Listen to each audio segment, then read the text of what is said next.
שהבינה שהיא לא הודית. איזה דברים ביזאריים, לא יודעת, נגיד היא הסתכלה במראה וראתה שהיא לבנה קצת, או לא יודעת, דברים ביזאריים, ממש ביזאריים, והיא הבינה שהיא לא הודית. לוקח לה 4 שעות להגיע לפגישה שעוד לא התחילה, היא רבה עם ההודים בוכים, אל תשאל מה הלך פה. היא לא העמיסה בפרטים, בכלל לא. יפה, היא הגיעה לפגישה, הבינה שהיא צריכה, דוד, אינטליגנציה תרבותית. 1,000 שיושבים פה, הם גמרו על כל האינטליגנציות, הם כבר לא יודעים מה לעשות עם האינטליגנציות של עצמם, הלכו לחפש אינטליגנציה שאין להם, עכשיו הם רוצים להיות גם אינטליגנטים על תרבותיים. מה זה אומר, דוד? להבין שההודים הם רק יודעים להגיד כן, וששתיקה אצלם, זה אומר שהם לא מסכימים, דוד. כן, זה כל מה שצריך, להבין שזה אינטליגנציה תרבותית, ועם זה היא רצתה להצליח. והיא הצליחה, היא הלכה לאשרם, הלכה למישהו מאוד מפורסם, מישהו באמת מאוד מפורסם, וביחד איתו היא מצאה את אורלי רמז של ההודים, ועם האורלי רמז הזאת היא באמת הגיעה רחוק, ואז צפצף לאדון פה, ואז היא הוכיחה לכולם שיש לה אינטליגנציה תרבותית, והיא הודית, והיא לא תסיים בזמן, לא יעזור לכול. היא אומרת להם, אני רוצה שינצנץ לכם בכוכבית, והיא מנצנץ לה פה שעה, כבר אדום עשו לה, והזמן נגמר. לא, היא הודית, והודו, להודים יש את הזמן משלהם, ולא ירדה. חבל לך על הזמן. אחר כך עלו באמת 2 אנשים מאוד נחמדים, פרסר ודיילת, רבי דנינו ואייל, נדמה לי, כן, הפרסר והדיילת. יפה. הם באמת, הם לא מבינים איפה הם עובדים, הם חשבו שהם עובדים באלעד, ובמקום לעשות לנו עכשיו תוכנה של HP, הם בנו מטוס, דוד. כן, הם עשו את ALM 11. כן, 11 זה מספר טוב, בדרך כלל מטוסים מתרסקים בתאריך הזה, זה מעולה. עשו לעצמם ALM 11. יפה, דוד, הם חיים בסרט, חבל לך על הזמן. מה המטוס שלהם? מה זה? אלכוהול חופשי, זהו, זה מטוס, אתה יכול להזמין לעצמך תור לשירותים, אתה קולט את האנשים פה, דוד? הם עד כדי כך אינטליגנטים, גם אינטליגנציה רגשית, גם תרבותית, גם זה שהם יודעים מתי הם יצטרכו לשירותים, אתה מבין עדיין הגאוניות פה מגיעה, דוד? הם יודעים להרגיש שבעוד שעתיים הם יצטרכו לשחרר גרסה, הם יודעים את זה, הם מרגישים את זה, הם מבינים את זה. ומה זה? הביאו פה, לא משנה שבזמן שהם דיברו, כל מאחורה שם, כל הקייטרינג התרסק, התפוצצו צלחות, המטוס נחת והמריא פעמיים, חבל לך על הזמן, אבל לא, השגתי את הגרסה, יש לי את זה, דוד, ועם זה אנחנו נגיע רחוק, דוד, אני אומרת לך, ה-ALM 11, עזוב, עכשיו אנחנו עושים דילים רק עם ALM 11. יפה, זה היה הם. לפניהם עלה גיל שנים. גיל שני באמת בחור מאלף, הקשיב טוב טוב לגור, אמרו לו לא להעמיק בפרטים, רק את הנושא, והוא חזר לבריאת העולם. לא, הוא הבין שעננים זה מה שתופס פה, הלך עד לענן הראשון של האדם וחווה, וגם ברר, מסתבר דוד שגבריאל היה עושק, דוד 30% עמלה, המלאך גבריאל 30% עמלה. עכשיו, הוא ברר גם גיל שני, והוא הבין שהעולם מתחלק לשניים. אלה שמחלקים את העולם לשניים, ואלה שלא מחלקים את העולם לשניים. ומי אמר את כל זה? ברנרד שואו.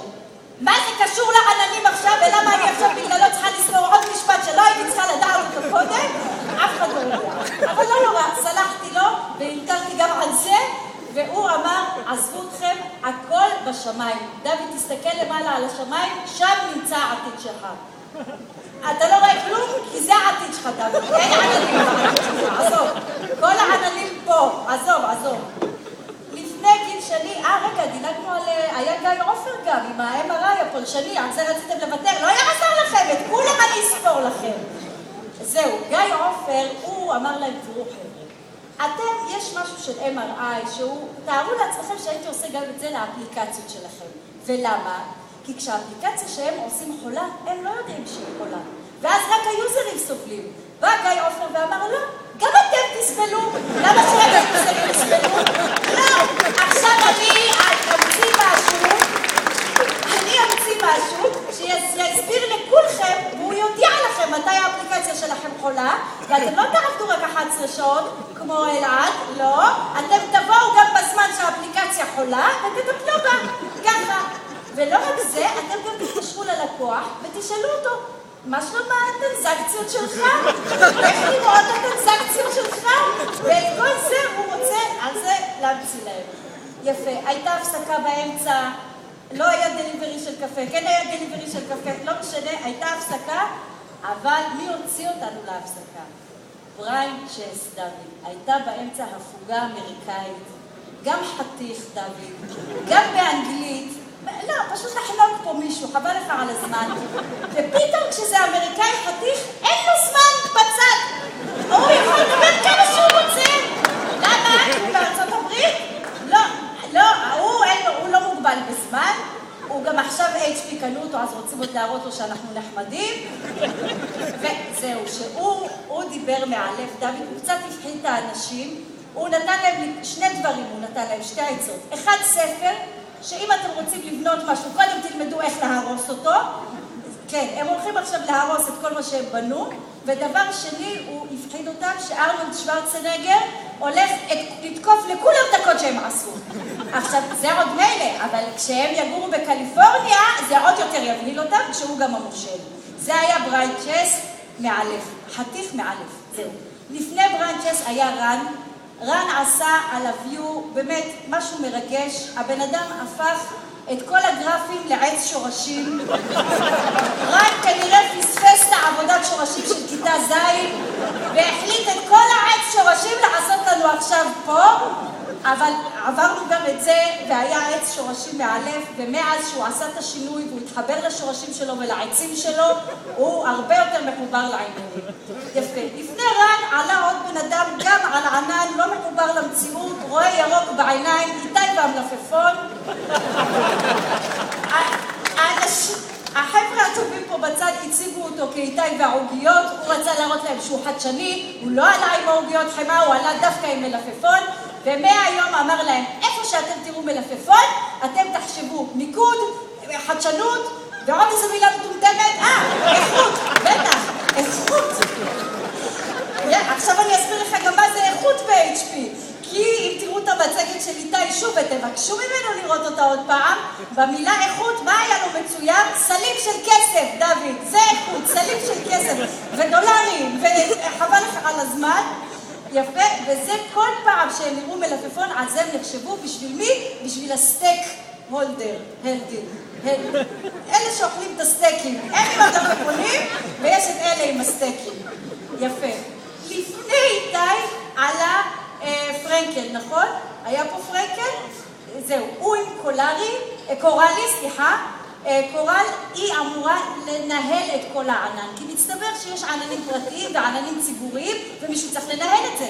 כי במילא העננים הפרטיים הם רק ציבוריים, רק שאנחנו לא רוצים שידעו את זה. זה מה שהבנתי מכל הרעיון פה. אז מה התפקיד של הניהול הזה? זה בעצם, והוא אמר את זה, לא אני, כל המטרה שלהם זה לדאוג שהלקוחות לא יעשו מה שהם רוצים עם הכרטיס אשראי שלהם.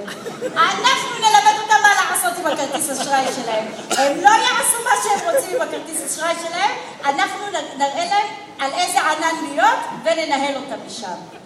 לפני כן עלה אבנר, שאנחנו כבר ממש מתקרבים להתחלה, דוד. אבנר בעצם הסביר למה המציאו את הענן.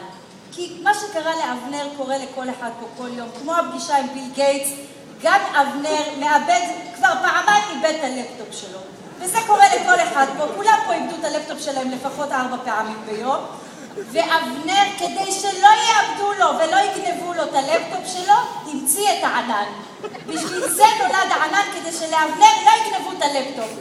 יושבים פה 1,000 איש ובזבזים 11 שעות עבודה ביום בשביל שלאבנר לא יגנבו את הלפטופ. אז תשמור עליו, תעשה איתו משהו. בשביל זה אנשים צריכים לעבוד, ועוד ביהוד. למה? דוד, אנשים פה... בסדר, אבל אתה יודע, אחרי שהוא דיבר על עננים, נחתה פה רקדנית פלמנקו מענן, קראו פה דברים מאוד מיוחדים, דוד. אנשים פה מריצים קודים, עושים שורות של קודים. הרבר דיבר על זה, הוא יודע על מה הוא מדבר. ובהתחלה עלה רובין, ורובין גם דיבר באנגלית מרתקת, ומרובין הבנתי למה החברה הזאת כל כך מאוזנת. רובין אמר משהו מאוד פשוט. נתן 2 תוצאות שעליהם הוא גאה של החברה הזאת ואמר, אני נותן לכם את השתי תוצאות האלה, ותמיד כשאני מגיעה למקום, אני גם לוקח שני דברים שאני מגיעה. רובין תמיד נותן 2, לוקח 2, וככה נשמר האיזון, וכמו שהרפר אמר, העיקר שבסוף הוא חותם על הצ'ק.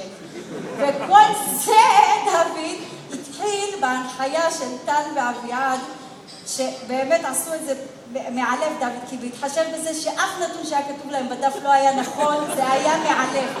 לא, זהו, להם זה עוד היה כתוב, מה אני אגיד? אבל בסדר, אז תחשוב, זה גם היה כתוב להם, גם לא היה נכון, וגם הם לא מבינים אף מילה ממה שכתוב, ובכל זאת הם מנחים פה בנונשלנטיות, ותתחשב עוד בזה שבכלל עצם הנוכחות של אביעד זה בכלל עבירה ל-SBC חמורה, חמורה, חמורה, שלא לדבר על הנוכחות שלי פה, של העממית, שזה בכלל עבירה חמורה, חמורה, אבל היה שווה, דוד, זה מקום שאני רוצה לעבוד בו, מקום של 14 הרצאות ב7 שעות, שבלי עומס בפרטים, בלי הרבה עברית, רק באמת כמה אותיות באנגלית, ואתה יודע מה, דוד, אם היית בא איתי, הייתי מוצאת לך גם עבודה בחוות השרתים, נגיד, בתור שרת. אז מה, בתור החווה? אז, דוד, היה לי מעלב, אני שמחה שהייתי פה, לא, לי אין זמנים, אני גם מהודו, ואני חוזרת, לא, יש לנו עוד המשך, אני חוזרת מאוד מאוחר, ואני באמת באמת מקווה שתהיה ישן כשאני מגיעה. טוב, דוד. ביי.